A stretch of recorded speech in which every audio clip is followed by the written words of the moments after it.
کہا کہ مزید اقصی پکار رہی ہے، بلا رہی ہے، مر مٹنے کا وقت آیا، کٹنے کا وقت آیا۔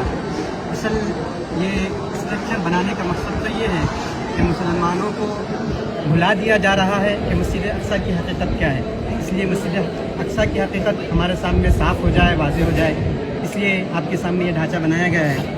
اب سب سے پہلے اس کا ایک بڑا تاریخی پس منظر ہے، ایک لمبی تاریخ ہے۔ اس کی تعمیر کی ابتدا کب ہوئی، کس طرح منظم کیا گیا۔ اولین ترین درجے میں حضرت یعقوب علیہ السلام کو وحی الہی کے ذریعے سے اس کی نشاندہی کی گئی تھی۔ پھر اس کے بعد انہوں نے تعمیر کی ابتدا کی، حضرت داؤد علیہ السلام نے بھی تعمیر کو جاری رکھا۔ حضرت سلیمان علیہ السلام کے زمانے میں یہ تعمیر تکمیل کو پہنچی۔ حضرت سلیمان علیہ السلام نے اللہ کی عبادت کے لیے یہاں پر ایک گھر بنایا تھا جسے مسلمان مسجدی موسوم کرتے اور مسجدی مانتے، لیکن یہودیوں کا یہ کہنا ہے کہ حضرت سلیمان علیہ السلام نے یہاں پر ایک ہیکل بنایا تھا جسے وہ ہیکل سلیمانی کے نام سے یاد کرتے ہیں، اور اسی بنیاد پر وہ اس جگہ پر اپنا حق بھی جتلاتے ہیں، اور بنی اسرائیل کے اکثر انبیاء علیہ السلام کا یہاں سے تعلق رہا ہے، تو اسی بنیاد پر وہ اپنا حق جتلاتے ہیں۔ اب یہاں پر وہ ہیکل کو سب سے پہلے جس نے مسمار کیا اور ڈھا دیا تھا وہ نصر نامی ایک بادشاہ ہے جس نے 589 عیسوی میں اس کو منہدم کر قبل مسیح میں اس کو منہدم کر دیا تھا اور ڈھا دیا تھا۔ اس کے بعد اس نے یہودیوں کو یہاں سے اس شہر سے جلا وطن کر دیا، نکال دیا۔ پھر ایک شہنشاہ فارس جس کا نام سائرس اعظم بتلایا جاتا ہے، اس نے اس علاقے پر اپنی حکومت قائم کی، قبضہ کیا، پھر یہودیوں کو یہاں لا کر بسایا۔ دوسری مرتبہ یہودیوں نے پھر اپنے ایک بادشاہ جس کا نام ہیرود اعظم ہے، اس کی زیر نگرانی میں ایک اور ہیکل تعمیر کیا جسے بھی ہیکل سلیمانی کہا جاتا ہے۔ پھر اس کے بعد ایک رومی جنرل تھا جس نے 70 عیسوی میں اس پورے ہیکل کو مسمار کر دیا، جس کو ٹائٹس کے نام سے یاد کیا جاتا ہے، اس رومی جنرل کو۔ پھر 34 صدی عیسوی میں ان تمام رومیوں نے مسیحیت قبول کر لی اور عیسائی مذہب کو اپنا لیا۔ پھر یہاں پر انہوں نے اس کی بنیاد پر بڑے بڑے گرجے گھر تعمیر کروائے، اپنی عبادت خانے بنوائے۔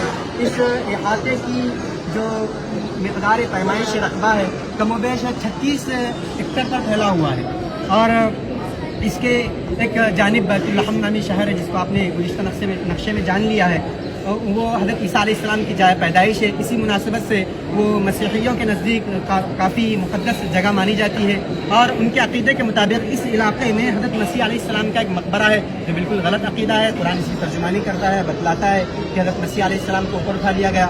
اب یہ مسیحیوں کے قبضے میں رہا، مسلمانوں کے قبضے میں کب آیا؟ اس کی تاریخ کچھ اس طرح ہے کہ حضرت عمر رضی اللہ تعالیٰ عنہ کے زمانے میں عہد فاروقی میں اس کو مسلمانوں نے اپنے قبضے میں لیا۔ حضرت عبید اللہ بن جراح رضی اللہ کے زمانے میں حضرت عمر رضی اللہ تعالیٰ عنہ کی خلافت کے دور میں اس کو اپنے قبضے میں لیا، اور اس وقت یہ بالکل مسمار ہو چکا تھا۔ حضرت عمر آئے، یہاں پر اس جگہ کو صاف کیا، اس علاقے میں حضرت عمر نے نماز پڑھی اور یہاں پر ایک چھوٹی سی لکڑیوں کی مسجد تعمیر کی تھی۔ اس کے بعد یہ جو آپ کے سامنے نقشہ نظر آ رہا ہے، جو اسٹرکچر نظر آ رہا ہے، اس کی حقیقت کچھ اس طرح ہے کہ یہ جو دونوں تیار کیے گئے ہیں یہ بنو امیہ کے زمانے میں تیار کیے گئے۔ عبد الملک بن مروان اور ولید بن عبد الملک، ان کے زمانے میں یہ دونوں عمارتیں بنائی گئی ہے۔ اس عمارت کی حقیقت یہ ہے کہ یہ پورا علاقہ ایک پہاڑی پر ہے، اور یہ خاص طور پر یہ پہاڑی کا حصہ ابھرا ہوا ہے، کم و بیش 1.5 سے 2.5 میٹر اوپر ابھرا ہوا ہے۔ اس پر یہ بنایا گیا ہے، اس کا نام قبۃ الصخرہ ہے، اور مسلمانوں کے ذہن میں سوشل میڈیا کے ذریعے سے یہ بات بٹھائی جاتی ہے کہ یہی مسجد اقصی ہے۔ حقیقت یہ ہے کہ مسجد اقصی صرف کسی کا نام نہیں ہے، بلکہ پورے احاطے کو مسجد اقصی کہا جاتا ہے۔ مسجد اقصی حرم قدسی کو، یہ پورے علاقے کو مسجد اقصی کہا جاتا ہے، اور مسلمان جو اس مسجد کو مسجد اقصی کہتے ہیں اس کی وجہ اور بنیاد یہ ہے کہ انہوں نے نماز پڑھنے کے لیے اس علاقے کو خاص کر دیا ہے، اس لیے اس کو مسجد اقصی مسلمان کہتے ہیں۔ اور یہ مسجد اتنی شاندار ہے کہ اس کے اندر سنگ مرمر کے پتھر جڑے ہوئے ہیں، اور مختلف قسم کی کاریگری قرآنی آیاتیں وغیرہ لکھی گئی ہے، اور ایک وقت میں 3 سے 3.5 ہزار لوگ اس میں بآسانی نماز پڑھ سکتے ہیں۔ پھر یہ قبہ ہے جو سامنے بنایا گیا ہے، یہ بھی عبد الملک بن مروانی کے زمانے میں بنایا گیا۔ اب اس پر نقش و نگار جو نظر آ رہا ہے، یہ نقش و نگار خلافت عثمانیہ کے زمانے میں یہ نقش و نگار کیا گیا ہے، اور خلیفہ عبدالحمید اور عبدالعزیز کے زمانے میں یہ نقش و نگار ہوا۔ یہ ایسا نقش و نگار ہے کہ یہ اپنی مثال آپ رکھتا ہے، یہ ایسا قبہ ہے جس کی نظیر اسلامی ہسٹری میں پیش کرنا مشکل ہے۔ اور اس پر جو قرآنی آیتیں لکھی گئی ہے وہ قرآنی آیتیں سورہ یاسین کی آیتیں ہیں، سورہ بنی اسرائیل کی آیتیں ہیں۔ اب یہ قبہ اور گنبد کی اصلیت یہ ہے کہ اصل تو یہ لکڑی سے بنا ہوا ہے، چونے وغیرہ سے اس کی استر کاری کی گئی ہے، اس پر جو گولڈن رنگ ہے یہ سونے کا پانی چڑھایا ہوا ہے۔ اب اس طرح یہ جو قبے نظر آ رہے ہیں، اس طرح کے کئی قبے اس علاقے میں موجود ہیں۔ یہ قبوں کی حقیقت یہ ہے کہ اس زمانے میں چونکہ مسجدوں کے اندر ہی درس و تدریس کا بھی کام انجام دیا جاتا تھا، تو لوگوں کی سہولیات کے لیے خانقاہی نظام قائم ہو اور درس و تدریس کا نظام قائم ہو، اس وجہ سے اس طرح کے کئی قبے یہاں پر تعمیر کیے گئے۔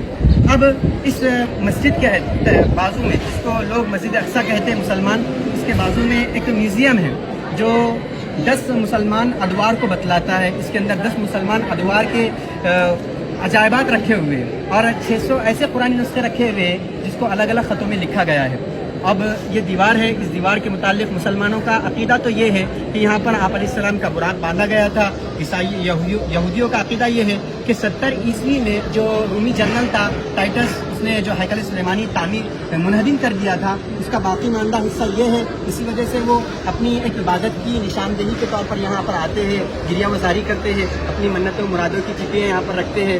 اور اس طرف کا جو علاقہ تھا، یہ شہر کی آبادی تھی، یہاں پر ایک مسجد آباد تھی۔ اس کے بعد مسلمانوں کی وقت کی جائیدادیں تھیں، ان کم وقتوں نے ان جائیدادوں پر حملہ کر دیا، مسجد کو مسمار کر دیا اور اپنی عبادت کے لیے خاص کر دیا۔